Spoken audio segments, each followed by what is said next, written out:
அனைவருக்கும் வணக்கம். இன்னைக்கு நான் உங்களுக்கு ஒரு அறிவான கதை சொல்ல போறேன். அது ஒரு அழகான அடர்ந்த காடு. அந்த காட்டுல ஒரு பயங்கரமான கரடி ஒன்று வாழ்ந்து வந்துச்சாம். ஒரு நாள் அந்த கரடி ரொம்ப பசியோட காட்டுல உணவுக்காக அலைஞ்சுக்கிட்டு இருந்துச்சாம். ரொம்ப நேரம் ஆகியும் அதுக்கு உணவு கிடைக்கவே இல்லையாம். போற வழியில ஒரு மரத்து மேல ஒரு பெரிய தேன்கூடு இருக்கிறத பார்த்துச்சாம். தேன்கூட்டை பார்த்த கரடி தேன்கூட்டை கலைச்சி அதில் இருக்கிற தேனை குடிக்க நினச்சி பக்கத்தில் போச்சான்.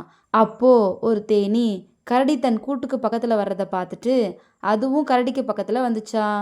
கரடி அந்த தேனியை பார்த்து, நான் இப்போ இந்த தேன்கூட்டில் இருக்க தேனை சாப்பிட போகிறேன் அப்படின்னு சொல்லிச்சான்.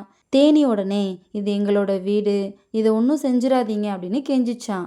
அதுக்கு கரடி தேனியை பார்த்து, நீயும் அளவில் சிறியவன், நான் உன்னை விட பல மடங்கு பெரியவன், உன்னால் என்னை ஒன்றும் செய்ய முடியாது அப்படின்னு மிரட்டுச்சான். நிலைமையை புரிஞ்சுக்கிட்ட தேனி கரடிக்கிட்ட, எனக்கு ஒரு நிமிஷம் அவகாசம் கொடு, நான் என்னோட பொருட்களை தேன்கூட்டில் இருந்து எடுத்துக்கிறேன் அப்படின்னு கரடிக்கிட்ட கேட்டுச்சான். கரடியும் அதுக்கு ஒத்துக்குச்சான்.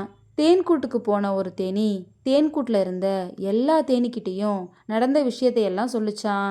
உடனே எல்லா தேனீக்களும் கூட்டில் இருந்து வெளியே வந்து கரடியை கொட்ட ஆரம்பிச்சுதுங்களாம்.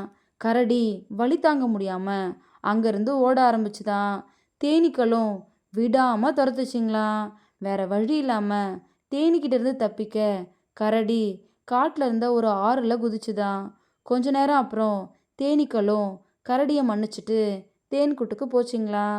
இதோட இந்த கதை முடிஞ்சிருச்சு. உருவத்தை வச்சு நம்ம யாரையும் அலட்சியமாக நினைக்கக்கூடாது. அதை தான் இந்த கதை நமக்கு சொல்லுது. இந்த கதை உங்கள் எல்லாருக்கும் பிடிச்சிருக்கும் நம்புகிறேன். இன்னொரு அழகான கதையில் நாளைக்கு சந்திப்போம். நன்றி.